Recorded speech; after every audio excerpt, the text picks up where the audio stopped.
आपसे संवाद ऐसे समय में हो रहा है जब उत्तराखंड अपने 25 वर्ष पूरे कर रहा है। तो पहले तो ये बताइए, हम सब यहां समझना चाहेंगे, जानना चाहेंगे, आपकी नजर में उत्तराखंड की विकास यात्रा कहां से कहां पहुंचा उत्तराखंड, और आपके कार्यकाल 4.5 साल। देखिए, मैं सबसे पहले तो अटल बिहारी वाजपेयी जी को नमन करना चाहता हूं कि उनके प्रधानमंत्रित्व कार्यकाल में उत्तराखंड राज्य की स्थापना हुई। और अभी आप आंध्र की बात कर रहे थे, तो आंध्र में भी अटल जी की जन्म शताब्दी के अवसर पर अटल मोदी सुशासन यात्रा पूरे राज्य के अंदर, आंध्र प्रदेश के अंदर निकल रही है जी। और अटल जी का जो मॉडल था, अटल जी ने जो एक बुनियाद रखी थी, उसको आगे बढ़ाने का काम आज मोदी जी के नेतृत्व में देश भर के अंदर हो रहा है। तो उत्तराखंड के अंदर भी जो अटल जी ने राज्य बनाया और उस राज्य को आज संवारने का काम, उस राज्य को आगे बढ़ाने का काम, विकास के मार्ग पर आगे ले जाने का काम प्रधानमंत्री आदरणीय मोदी जी के नेतृत्व में हो रहा है। और 2014 के बाद तेजी से विकास हुआ। हाँ, ये बात है कि 2000 में हमारा राज्य बना और 25 साल की ये यात्रा तमाम उतार चढ़ाव को लेकर आगे बढ़ी। अनेक चुनौतियां भी राज्य के अंदर आई। सभी लोगों ने, किसी ने ज्यादा काम किया, किसी ने कम किया, किसी ने बराबर काम किया, सबका योगदान रहा। लेकिन उसके बावजूद भी जिस अवधारणा के साथ, जिस सोच के साथ इस राज्य का गठन हुआ, राज्य की स्थापना हुई जी, आज हम तेजी से आगे बढ़े हैं। जब राज्य हमारा बना था उस समय हमारे राज्य का बजट मात्र 5,000 करोड़ के आसपास का था और आज हमारे राज्य का बजट 1 लाख करोड़ से भी अधिक का हो गया। प्रति व्यक्ति आय में भी कई गुना की वृद्धि हुई है। राज्य के अंदर जो बहुत सारे हमारे क्षेत्र ऐसे थे, गांव थे, जो सड़कों से नहीं जुड़े थे, कनेक्टिविटी नहीं थी, वहां कनेक्टिविटी जुड़ गई। आज हमारा रेल नेटवर्क अच्छा हो गया, रोड नेटवर्क अच्छा हो गया, रोपवे का नेटवर्क अच्छा हो रहा है और कई मामलों में आज उत्तराखंड देश के प्रमुख राज्यों में उसकी गिनती हो रही है। जैसे अगर मैं सस्टेनेबल डेवलपमेंट गोल्स की बात करूं तो यूएनओ के द्वारा जो नीति, हमारा भारत सरकार का नीति आयोग जो हर एक राज्य की रैंकिंग करता है पूरे देश भर की, उस रैंकिंग में उत्तराखंड को देश में पहला स्थान मिला है उस इंडेक्स में। इसी प्रकार से फाइनेंशियल मैनेजमेंट, फाइनेंशियल डिसिप्लिन बनाने में जो देश के हमारे जैसे राज्य हैं, हिमालयन राज्य, उन राज्यों में भी उत्तराखंड को देश में पहला स्थान मिला है हमारे को। खनन सूचकांक में, खनन के क्षेत्र में भी अच्छा काम करने के लिए भारत सरकार ने हमें 100 करोड़ रुपए का 2 बार पुरस्कार दिया है प्रोत्साहन राशि के रूप में, कि यहाँ पर हमने उसमें भी देश में बहुत अच्छा काम किया है और हमारे को पूरे देश के अंदर दूसरा स्थान मिला है सीडीसी के राज्यों में। ईज ऑफ डूइंग हो, ईज ऑफ लिविंग हो, ऐसे अनेक क्षेत्र हैं। चाहे देश के अंदर सबसे पहले यूसीसी लागू करना हो, राज्य ने एक उदाहरण प्रस्तुत किया है पूरे देश के अंदर जी, और भी बहुत सारे हमने कानून यहाँ पर बनाए हैं, अनेक नवाचार किए हैं।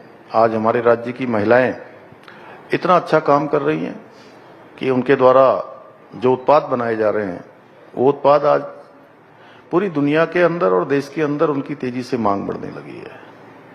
सच में एक बड़े गर्व की अनुभूति होती है कि राज्य के अंदर महिलाओं का जो जीवन है बहुत कठिन है जी। घर का काम भी करती हैं, खेत का काम भी करती हैं, गाय भैंस अगर घर में है तो उनका भी करती हैं, बच्चों को भी देखती हैं, सब प्रकार की व्यवस्थाएं चलाती हैं। लेकिन उसके बावजूद भी आज इतने शानदार उत्पादों का निर्माण उनके द्वारा हो रहा है, उत्पाद बनाए जा रहे हैं, चाहे वो सिलाई के हों, बुनाई के हों, खाने के हों, अचार से लेकर प्रसाद तक, तमाम प्रकार के वो इतने अच्छे हैं अमन जी कि मैं सच में कह रहा हूं, इसमें कोई अतिशयोक्ति नहीं है कि हमारी जो मातृशक्ति के द्वारा बनाए हुए उत्पाद हैं वो बड़ी बड़ी बहुराष्ट्रीय कंपनियों से भी अच्छे हैं, उन बहुराष्ट्रीय कंपनियों को भी पीछे छोड़ते हैं। ऐसे तमाम उपलब्धियां हैं। अभी हमने राज्य में नेशनल गेम्स का भी आयोजन किया था, उसकी मेजबानी का भी हमको अवसर मिला और वो भी एक शानदार आयोजन रहा। माननीय प्रधानमंत्री जी ने उसका शुभारंभ किया और आदरणीय गृह मंत्री जी ने उसके समापन समारोह में वो उपस्थित रहे। उन्होंने हम सबका प्रोत्साहन किया और देश भर के जितने खिलाड़ी यहाँ आए थे वो भी एक शानदार अनुभव यहाँ से लेकर गए। एक उपलब्धि आपकी भी है, बीजेपी के लॉन्गेस्ट सर्विंग सीएम। और अगर ये आप 5 साल जो कि आप पूरे कर ही रहे हैं, तो इकलौते मुख्यमंत्री होंगे बीजेपी के उत्तराखंड में जिन्होंने 5 साल पूरे करे। लॉन्गेस्ट सर्विंग सीएम तो आप हो ही चुके हैं बीजेपी के। देखिए, मैं अपने नेतृत्व का बहुत धन्यवाद करना चाहता हूं, उत्तराखंड की देवतुल्य जनता का धन्यवाद करना चाहता हूं कि उनके आशीर्वाद से, उनकी प्रेरणा से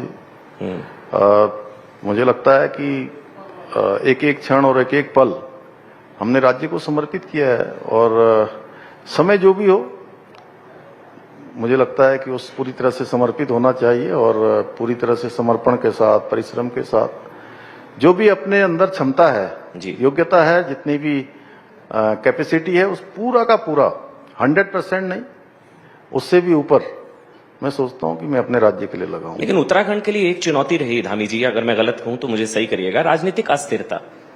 25 साल में 10 से 11 मुख्यमंत्री, एक मुख्यमंत्री हैं जो 5 साल पूरा कर पाए, अब आप होने जा रहे हैं। तो ये एक बड़ा चैलेंज रहा, और ये चैलेंज आपके लिए भी रहा क्या? ये पूरा चुनौतीपूर्ण रहा? और खबरें तो बहुत आती रहती है, माफ करिएगा, आपको लेकर भी, और बीजेपी का एक पैटर्न होता है कि भाई चुनाव से पहले ठीक सीएम बदल देने वाला। हम मुस्कुरा रहे हैं। मैं नहीं मुस्कुरा रहा हूं, देखिए कितने लोग मुस्कुरा रहे हैं।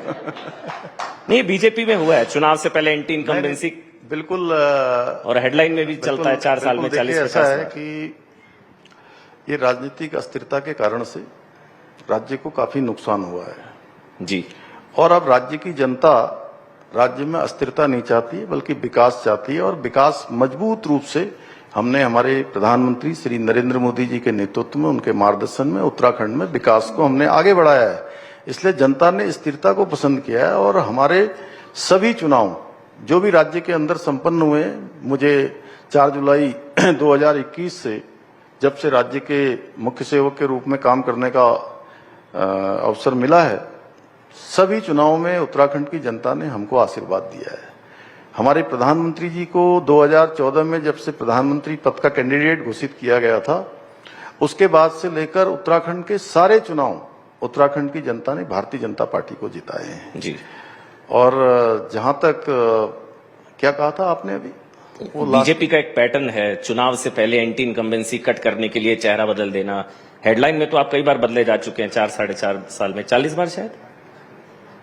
मुझे लगता है कि देखिए, ये फैब्रिकेटेड न्यूज़ें चलती हैं और ये 40 बार आप कम कह रहे हैं। हाँ। मुझे लगता है हर महीने की एक डेट दी जाती है और एक डेट तो आज ही पूरी हो रही है, 15 तारीख को। अच्छा, हो रही है? हाँ, 15 तारीख को पूरी हो रही है। और ऐसे शायद मेरे को लगता है कि, मुझे लगता है कि हर महीने की एक डेट, तो मुझे 4.5 साल हो गए तो 4.5 साल में कितने महीने होते हैं जी? हैं? 54, 48 और 6, 54। और आप ही लोग करते हैं वहीं से, 54 बार हो गया। आप वो दिल्ली में जहाँ रहते हैं, आप वहीं से आप लोग करते होंगे ये सब। मतलब आपसे मतलब कि मेरा आप ही लोग जो समाचार चलाएंगे वही आएगा जी। लेकिन ऐसा कहीं अंदर तो नहीं होता है कहीं पर। और हमारी पार्टी आज जहां भी राज्यों में जो भी नेतृत्व है, उनके ऊपर पूरा हमारे हाईकमान का भी भरोसा है, जनता का भी भरोसा है। इसलिए बार बार लोग डबल इंजन की सरकारों को चुन रहे हैं, डबल इंजन को बार बार ला रहे हैं। और युवा नेतृत्व पर ज्यादा भरोसा है। आप भी 45 साल की उम्र में सबसे युवा सीएम, और अभी जो नितिन नबीन, वो भी 45 साल की उम्र में बीजेपी के इतिहास में सबसे यंगेस्ट वर्किंग प्रेसिडेंट एवर। तो बीजेपी का दाव युवाओं पर है।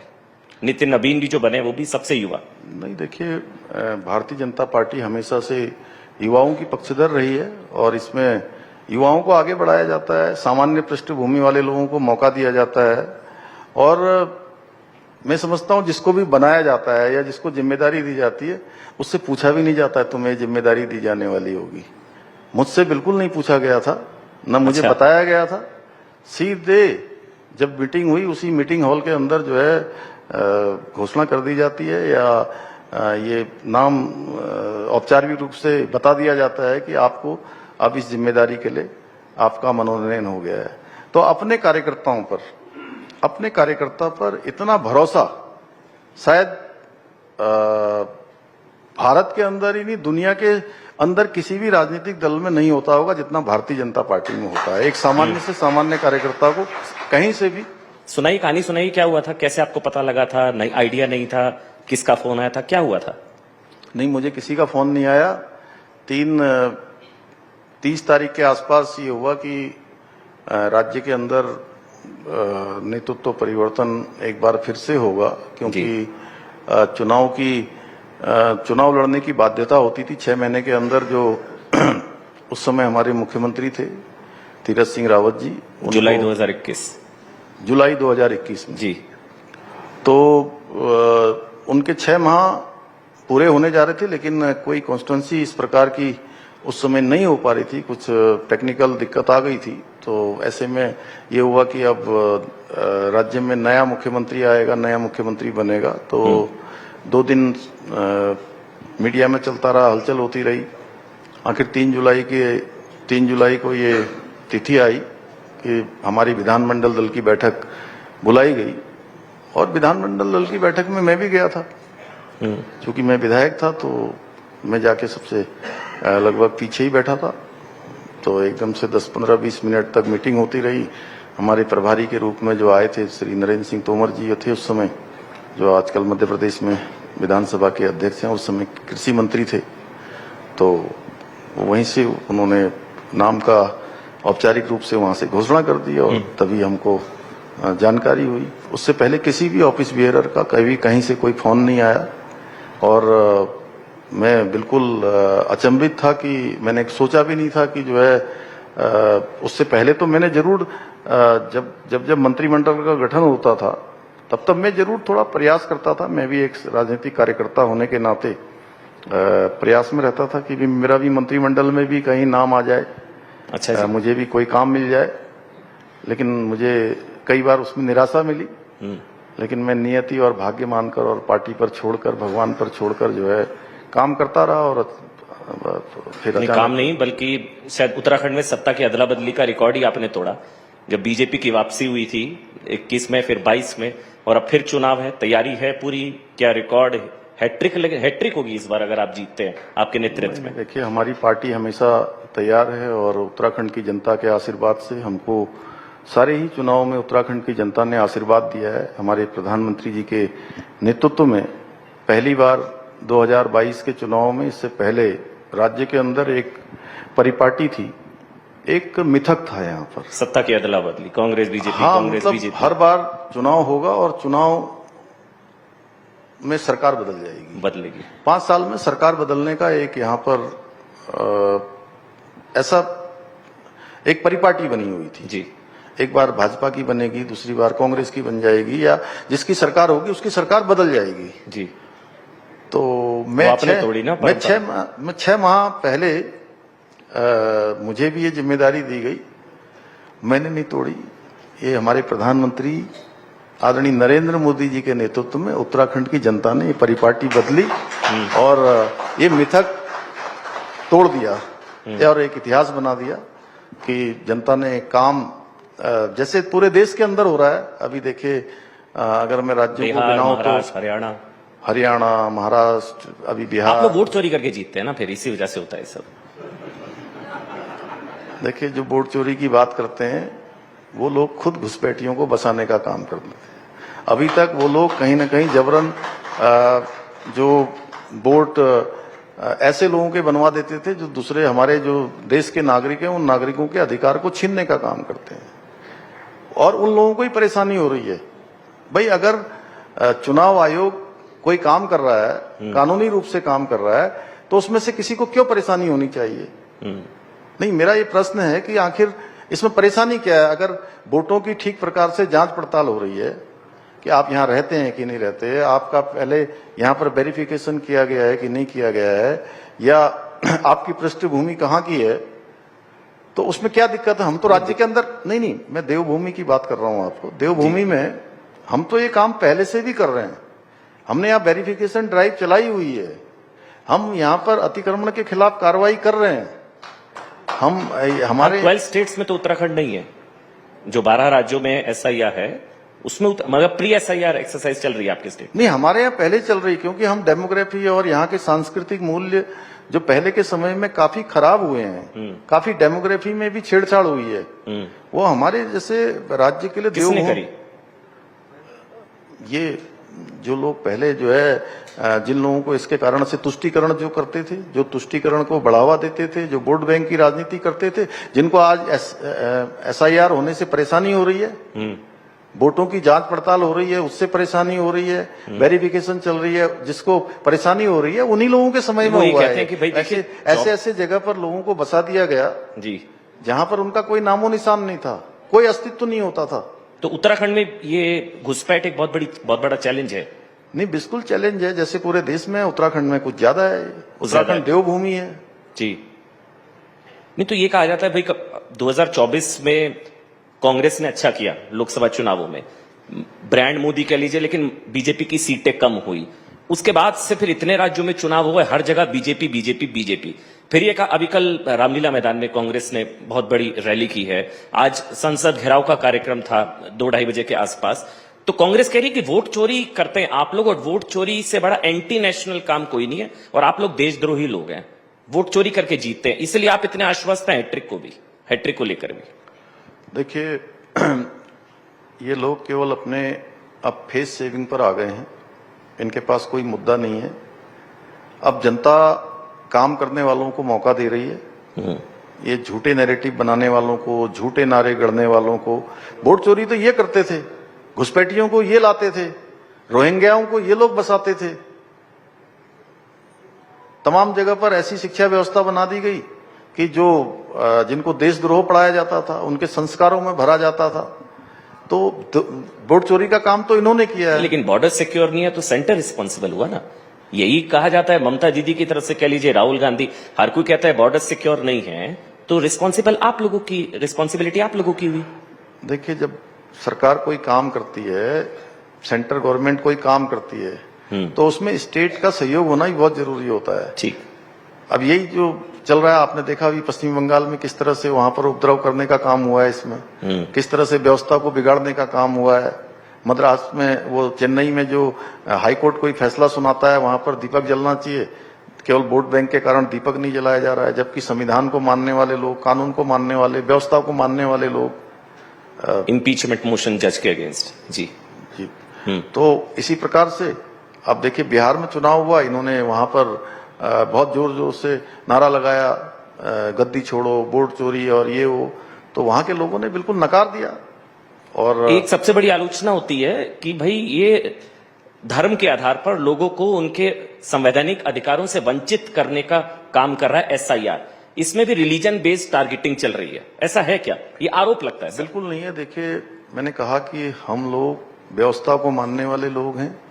प्रधानमंत्री श्री नरेंद्र मोदी जी ने देश के प्रधानमंत्री बनने से पहले ही, देश में जब वो मुख्यमंत्री थे गुजरात के, तब से वो संविधान दिवस उन्होंने ही, उन्हीं के समय में वहां से उसकी शुरुआत हुई, वहां मनाया जाने लगा। आज पूरे देश के अंदर मनाया जाता है।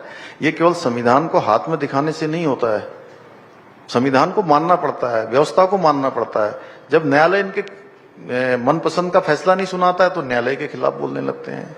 कोई बात विधि सम्मत करी जाती है, अगर इनको लगता है कि ये हमारे मन के अनुकूल नहीं हो रही है, उसमें भी विरोध करने लगते हैं। ये केवल विरोध के लिए विरोध करते हैं। इसलिए देश की जनता भली भांति समझ गई है कि ये कोई तर्कों के आधार पर, कोई नीति के आधार पर ये काम नहीं कर रहे हैं, ये केवल विरोध के लिए विरोध कर रहे हैं। और इसीलिए जनता इनको बार बार बाहर का रास्ता दिखा रही है। आने वाले समय में इनकी स्थिति और खराब होने वाली है। आपने नारों का जिक्र किया, एक नारा सुना आपने, एक जो सुबह से हेडलाइन है, अगर आपको समय मिल पाया हो, मोदी तेरी कब्र खुदेगी, आज ही नारा लगा है, अगर आपने सुना हो। कांग्रेस की रैली में कांग्रेस की नेत्री, उन्होंने कह दिया, मुझे अफसोस भी नहीं अपने बयान पर। देखिए, अब ये मैं यही कहूंगा कि इनकी हताशा का, इनकी निराशा का ये प्रमाण है और नीचता की पराकाष्ठा है। आज जहां मोदी जी हर गरीब का एक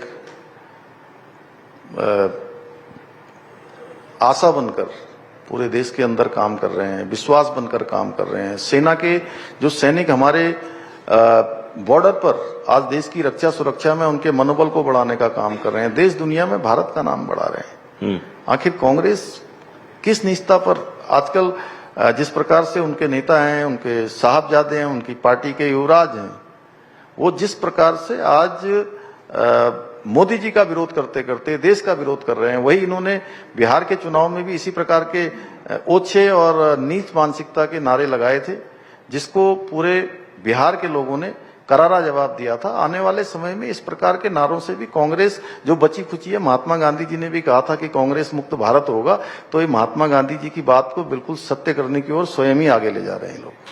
तो ये आपके लिए खतरा नहीं होगा अगर राहुल गांधी और कांग्रेस मुक्त भारत होगा, तो आप लोगों के लिए खतरा नहीं होगा? नहीं, राहुल गांधी तो आप ही लोग कहते हैं ना, आपके सबसे बड़े कैंपेनर हैं, स्टार कैंपेनर हैं। नहीं, कांग्रेस मुक्त होगा, राहुल गांधी तो रहेंगे। अच्छा, आप हमेशा कहते हैं, धामी जी, एक मैं बयान लेकर आया था आपका, मैंने कम से कम आपकी 10वीं स्पीच सुनी, उसमें एक बात हमेशा कॉमन रहती है। आप कहते हैं देवभूमि की मूल पहचान को लौटाना है, मैं देवभूमि के सेवक के तौर पर उसकी पहचान को खतरा नहीं आने दूंगा। तो खतरा किससे है, मुझे ये जानना है। देवभूमि को खतरा किससे है? आप लोग डेमोग्राफी का जिक्र करते हैं, यूसीसी का जिक्र करते हैं, शायद आप 10,000 एकड़ जमीन भी अतिक्रमण मुक्त कराने वाला इकलौता राज्य है इतनी तेजी से, उत्तराखंड। लेकिन सारे फैसलों को कहा जाता है कि बहुत ही कट्टर फैसले हैं, वन साइडेड फैसले लेते हैं आप लोग। तो देवभूमि को खतरा किससे, पुष्कर सिंह धामी? नहीं, कोई कट्टर फैसला नहीं है। देखिए, मैं आपको बताऊं, हमने सबसे पहले 2022 के विधानसभा के चुनाव में प्रधानमंत्री श्री नरेंद्र मोदी जी के नेतृत्व में उत्तराखंड की जनता को ये वचन दिया था कि हमारी नई सरकार बनेगी तो हम यूसीसी यहां लागू करेंगे जी, और हमने यूसीसी यहां लागू कर दिया। अब यूसीसी का अर्थ ये नहीं कि किसी को टारगेट करना। यूसीसी हमने लागू किया, यूसीसी का प्रावधान भारत के संविधान में किया गया है। यस, अनुच्छेद 44 में इसका पूरा प्रावधान है। उस समय भारत का संविधान बनाने वाले उन सब लोगों ने इसका प्रावधान किया। बाबा साहब ने भारत का संविधान बनाया, बाबा साहब की भावना को भी हमने धरातल पर उतारने का काम किया है, उनको सही मायने में हमने सम्मान देने का काम किया है। तो इसमें एक वर्ग विशेष को टारगेट करने जैसा कैसे है? आपको इसमें क्या मतलब, इसमें कोई टारगेट तो हम नहीं कर रहे हैं किसी को। ठीक, भाई, हम महिलाओं के शोषण के, महिलाओं के लिए अन्य अत्याचार को, महिलाओं के फिर एक अन्याय शब्द को का इस्तेमाल करते हैं ज्यादातर भाषणों में, जिहाद।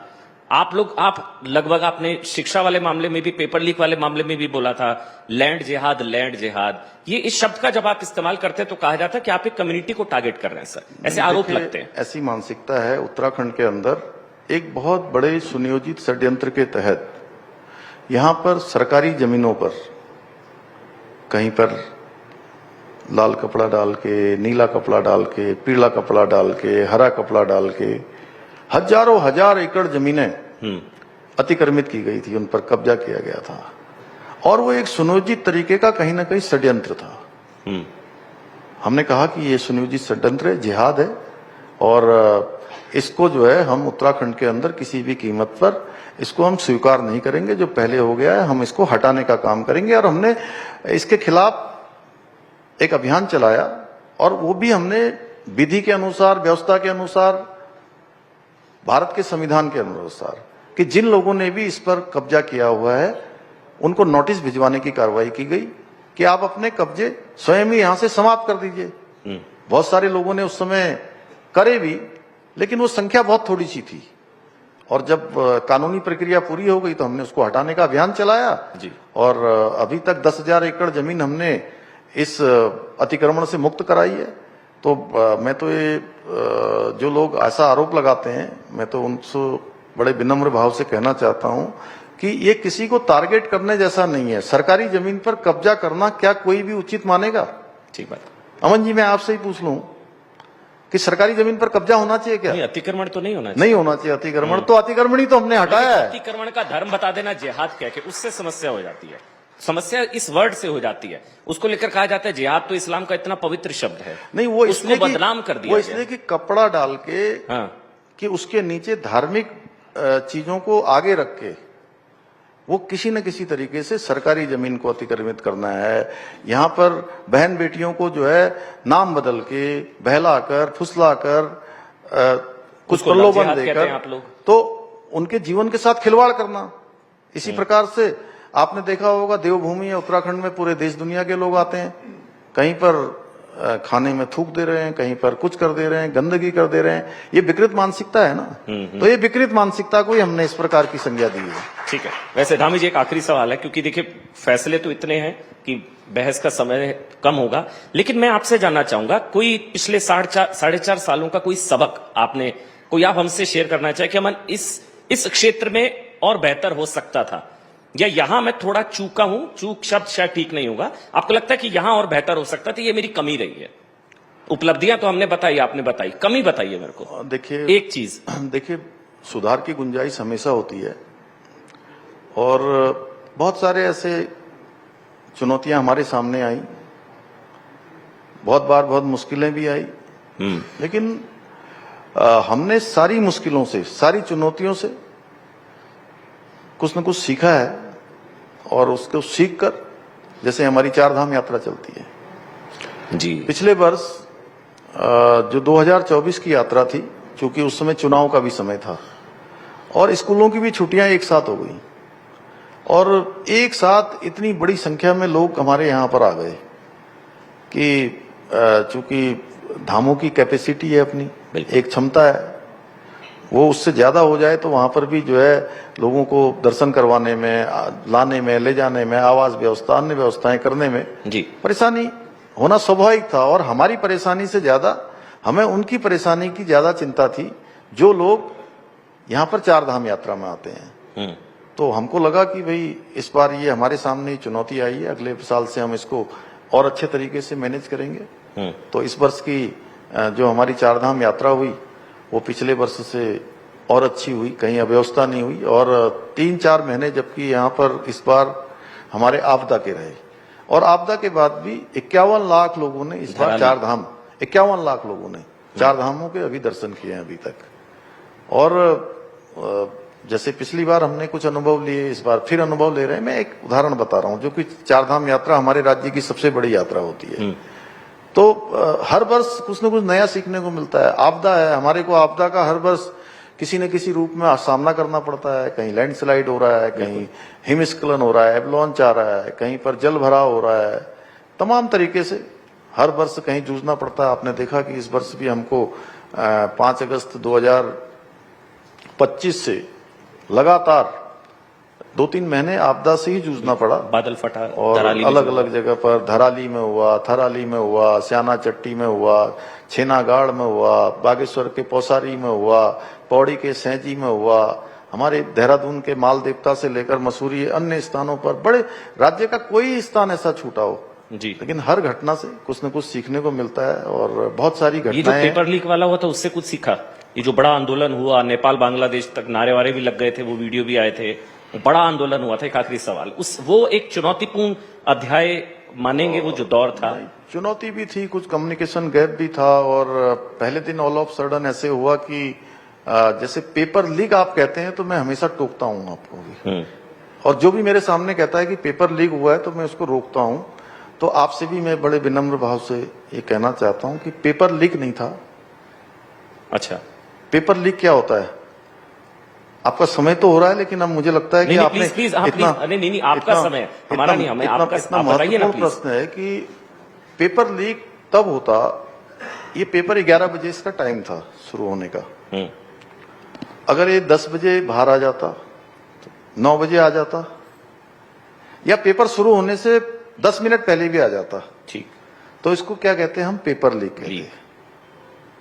तो ये पेपर आता है, पेपर भी नहीं आता है, पेपर के कुछ क्वेश्चन 11 बजे शुरू होता है और 11:35 पर 12 या 10 क्वेश्चन उसमें से किसी मोबाइल से फोटो खींच के बाहर भेज दिए जाते हैं जी। तो ये पेपर लीक नहीं हुआ, ये नकल का मामला हुआ। ये नकल का मामला था और 11:35 पर बाहर आते हैं, एक व्यक्ति के पास आते हैं या किसी के, उसकी भाई बहन को भेजता है, बहन किसी और को भेजती है, किसी प्रोफेसर के पास जाता है, प्रोफेसर से फिर किसी के पास चला जाता है और उसके बाद 2-3 घंटे के बाद उसको सोशल मीडिया और मीडिया में पूरी तरह से वायरल कर दिया जाता कि पेपर लीक हो गया, पेपर लीक हो गया। और हम भी बड़े आश्चर्यचकित थे कि ये पेपर लीक कैसे हो गया। फिर लोग ये प्रश्न करने लगे कि भाई यहाँ तो नकल का इतना बड़ा कानून बना दिया, तो ये कैसे पेपर लीक हो रहा है। जिसमें जेल का प्रावधान था 10 साल संभवतः। तो ये सब बातें आने लगी और आते आते पूरे छात्रों को एक तरह से आंदोलन के लिए पूरी तरह से उकसा दिया गया। जेनजी आंदोलन जो जेनजी आंदोलन, उसकी तुलना नेपाल से, बांग्लादेश से और दुनिया के जहां जहां बड़े बड़े आंदोलन हुए उन आंदोलनों से उसको जोड़ा जाने लगा। प्रायोजित था वो, पूरी तरह से प्रायोजित था। ठीक। और मैंने कहा कि कोई भी देखे, मैंने कहा कि अगर नकल का मामला है, ये पेपर लीक का मामला नहीं है। उसके बाद वो आंदोलन शुरू हो जाता है। छात्र, हमारे युवा, जो भी अभ्यर्थी लोग थे, वो सब धरने पर बैठ जाते हैं जी। और धरने पर बैठे रहते हैं, लगातार बात करते हैं कि भाई हमारे को पेपर कैंसिल कर दीजिए, सीबीआई की जांच कर दीजिए। तो मुझे लगा कि चूंकि एक सेंटर का मामला है, अगर ये अन्य सेंटरों पर भी कहीं पर अगर ऐसी शिकायत आई है तो हम पेपर भी कैंसिल कर देते हैं या सीबीआई भी कर देंगे। लेकिन और जगह से कहीं से ऐसी रिपोर्ट नहीं आई। लेकिन उसके बावजूद भी मैंने कहा कि जब 7-8 दिन हो गए तो हमारे ही सब बच्चे थे, वो बच्चे, गर्मी का मौसम था,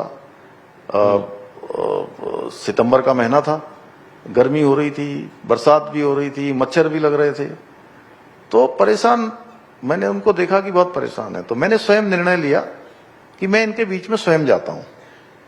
और मैं स्वयं बीच में गया तो मेरे साथ यहाँ खजानदास जी बैठे हुए हैं, ये भी मुझसे मिलने आए हुए थे।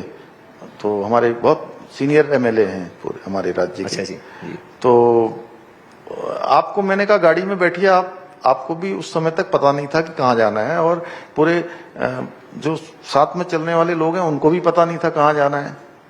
जब हम अजय, इनकी बात एक मुझे बहुत अच्छी लगी कि जब इन्होंने देखा कि हम तो वहीं पर पहुंच गए जहां आंदोलन हो रहा है, और जैसी हमारी गाड़ी देखी उन्होंने, तो वो थोड़ा उग्र नारेबाजी, उग्र बहुत ज्यादा तो नहीं थे, लेकिन थोड़ा बहुत तो वो एकदम से उनको भी, उनके लिए भी बड़ा सरप्राइज था कि ये कैसे आ गए यहाँ पर। तो मैंने सोचा कि कहीं ये माननीय खजानदास जी जो है ये थोड़ा ऐसा ना हो कि क्यों, कहाँ ले आए आप मुझे। तो लेकिन ये आराम से बैठे रहे। इन्होंने देखा कि पहले मेरे ऊपर कोई कुछ करे, उससे पहले गाड़ी से इन्होंने बाहर दरवाजा खोल के बाहर आ गए, और मैं भी सीधे उनके बीच में ही पहुंच गया। जैसे जैसे आगे आगे, मैं भी पीछे पीछे, सब जो है अंदर। तो थोड़ा सा उन्होंने 2-3 मिनट तक करा, लेकिन जैसे ही मैं उनके बीच में आया तो वो थोड़ा बहुत हल्ला कर रहे थे, और मैं हंसते हुए उनके बीच में पहुंच गया तो शांत हो गए। मैंने कहा भाई क्या मांग है आपकी, बताइए। तो उन्होंने कहा कि हमारे को सीबीआई कर दीजिए, ये आयु सीमा बढ़ा दीजिए, पुराने जो मुकदमे दर्ज हुए हैं वो मुकदमे वापस कर दीजिए, और पेपर कैंसिल कर दीजिए। तो मैंने उनको कहा देखिए, ये सब चीजें, इसमें से जो आपने 4 चीजें लिखी हुई हैं, इस 4 में से 2 मैं अभी तत्काल कर रहा हूं। एक तो सबसे पहले, चूंकि हमारे जो युवा लोग हैं, हमारे बच्चे हैं, उनके मन में अविश्वास न रहे, कोई संदेह न रहे कि किसी भी ये भर्ती प्रक्रिया में कोई गड़बड़ी है जी।